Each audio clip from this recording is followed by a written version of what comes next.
Remember when I said I only review things that I like? I only review things that I like, so don't trip off me. I lied. Fantastic Four was just one of those movies where you're watching it halfway through and you question yourself like, why did I buy this ticket? Why did I use the gas to get here? And why did I make time within my schedule to go and see this? The best thing about this movie is the origin story. We get to see how Reed Richards and Ben Grimm become friends as kids.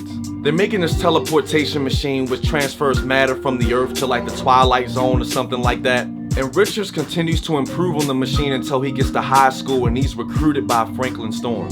Franklin Storm is of course the father of Johnny and Susan Storm, who are the Human Torch and Invisible Woman. Franklin Storm has this huge high-tech facility which is funded by the government. He kinda has the Professor X thing going on. A young Victor Doom is at this facility too. Frank Storm is kind of assembling all these kids to make them into some kind of scientific A-team to perfect this teleportation device.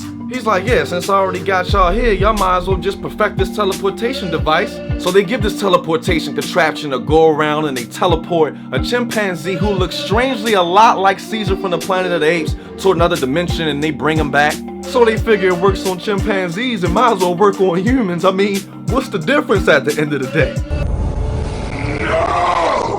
They like, yeah, bump that. We gonna be the first to go to the Twilight Zone. Believe that. So Reed Richards, Johnny Storm, Ben Grimm, Victor Doom, they all go to the Twilight Zone. There's green ooze everywhere. An earthquake happens. Victor Doom falls into the green ooze like Joker from Batman. Reed Richards and them standing at the edge of the cliff like, yeah, Victor's dead. Let's get out of here. If he dies, he dies.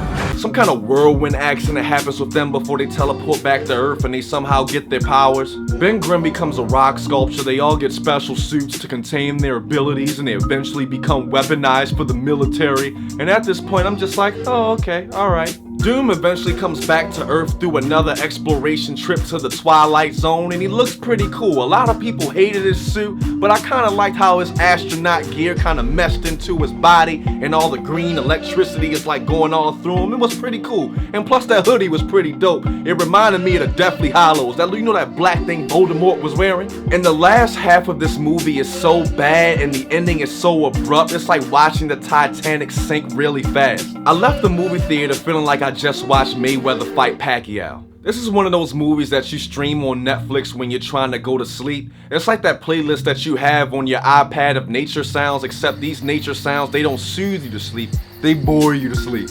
The biggest crime of this movie is that the actors did a really good job considering the script that they were given. The screenwriters didn't care about this film at all. It's like they just threw this at us to keep us busy while we wait for Deadpool and that other X-Men movie. It's like when parents don't want to be bothered with their children, they just shove an iPad in their hands just to keep them occupied. That's what they did to us. They didn't even give us the extra scene at the end of the movie to tie the Fantastic Four to the rest of the Marvel Universe. Here's my suggestion: if you want to watch a group of young people save the Earth, watch the short Power Rangers film created by Joseph Kahn. I think it premiered back in February on the internet. Or if you want to stay in the Marvel Universe, watch Guardians of the Galaxy. I'm going to give this movie a 5 out of 10. Do yourself a favor and don't see it. So what did you think about the Fantastic Four? Did you like it, love it, hate it? Are you going to see it? Are you going to waste your money on it? Like this video and subscribe to the channel. Also, can't forget about the rest of the Good News Baltimore team. Visit the website www.goodnewsbaltimore.org. I'm in the bathroom.